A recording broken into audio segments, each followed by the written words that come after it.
যার বিরুদ্ধে যে টিএমসিপি নেতার বিরুদ্ধে এত অভিযোগ শুভরঞ্জন সিং, সেই টিএমসিপি নেতা কি বলছেন, যার সইও পাওয়া গিয়েছে ওই রেড চার্টের নিচের দিকে, সেই টিএমসিপি নেতা কি বলছেন আমাদের প্রতিনিধিকে শোনাবো আপনাদের।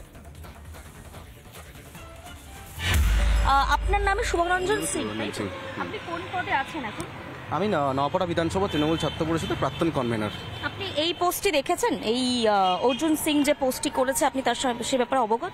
গতকালই আমি দেখেছি পোস্টটি, যে গণপতি এন্টারপ্রাইজ নামে আমি একটা সংস্থা চালাই, যেটাতে বার্থ সার্টিফিকেট, প্যান কার্ড, আধার কার্ড সমস্ত ডকুমেন্টস তৈরি করে দিই। ওনার জানা নেই যে রেল কোয়ার্টার বা কোনো কোয়ার্টার জাতীয় সরকারি কোনো জায়গায় ট্রেড লাইসেন্স সরকার অনুমোদন দেয় না।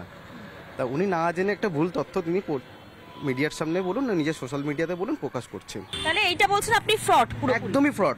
আপনি দেখুন ভালো করে এডিটিংটা ভালো করে। আমি অর্জুন বাবুকে গতকালই বলেছি যে অর্জুন বাবু আপনি ভালো করে এডিটিংটা শিখে আসুন। অ্যাড্রেসটা কার? থার্ড রেলওয়ে কোয়ার্টার, 23 নম্বর রেলগেট, শ্যামনগর স্টেশন। এই অ্যাড্রেসটা কার? এই অ্যাড্রেসে যদি এরকম কোনো অফিস থাকে আপনারা কি খোঁজ নিতে পারেন? এই জায়গায় সিগনেচার দেওয়া রয়েছে, একটা শুভরঞ্জন সিং এর সিগনেচার রয়েছে, এবং যেখানে রেড চার্ট রয়েছে, বার্থ সার্টিফিকেট 1000 টাকা, ভোটার কার্ড 2000 টাকা, রেশন কার্ড 1000 টাকা, রেসিডেন্সিয়াল সার্টিফিকেট 10,000 টাকা। কে বা করেছে সেটা অর্জুন বাবুই ভালো বলতে পারবে, যেহেতু অর্জুন বাবু এখন পর্দার আড়ালে গিয়ে করার চেষ্টা করেছিল। প্রামাণিক নামে কাউকে চেনেন? না, আমি চিনি না। তৃণমূল ছাত্র পরিষদের একজন নেতাকে, কনভেনার আপনি সম্ভবত, তাকে এই রকমের একটা কনস্পিরেসি করার কি দরকার আছে? মানে প্রভাবশালী আপনি?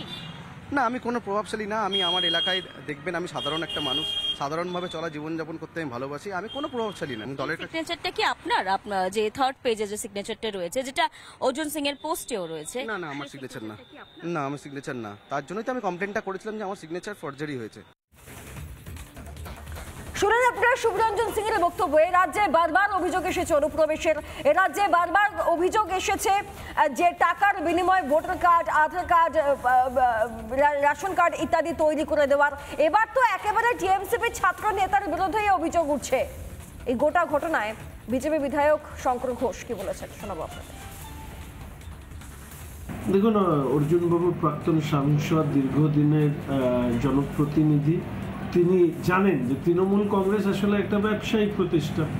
অনেকটা যেরকম হোটেল, রেস্টুরেন্ট, আমরা যখন খেতে যাই তখন বিভিন্ন খাবারের তার দাম লেখা থাকে, তো এখানেও এরা তো ব্যবসা করে, তো ব্যবসায়ীরা রেড চার্টই বানাবে, ফলে সেইভাবেই রেড চার্ট বানিয়েছে। এতে অবাক হওয়ার কিছু নেই।